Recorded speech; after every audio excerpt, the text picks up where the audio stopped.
এরা দুজনে একই স্কুলে পড়ে, তবে হিয়া ঋষির থেকে জুনিয়র।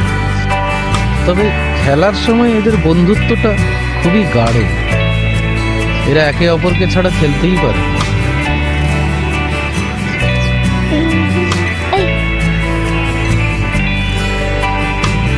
ঋষি ছাড় বলছি, তোর জন্য কতক্ষণ ধরে ওয়েট করছি। সরি রে, মাকে ম্যানেজ করতে পারলাম না। উফ, তোর এই বাহানাগুলো আমি আর শুনতে চাই না। তাই তোকে আর শুনতে হবে না, এবার তুই একটু চোখ বন্ধ কর। হাতটা দে।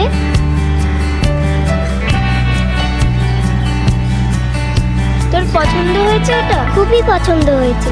কি রে বল, এটা তোর কেমন লেগেছে? খুব সুন্দর, থ্যাংক ইউ।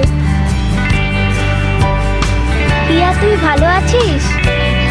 এই হলো সৃষ্টি, পাড়ার দাপুটে, গুন্ডা, দিলদারের বোন।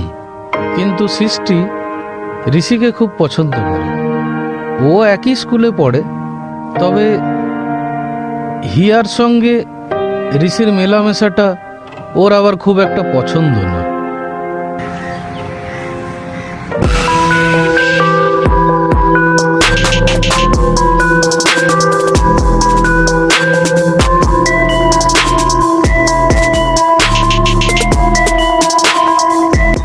সৃষ্টি, তো কি হয়েছে রে?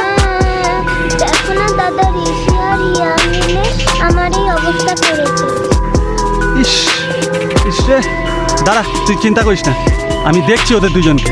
তুই বাড়ি যা, ঠিক আছে? বাড়ি গিয়ে ওষুধ লাগা, যা।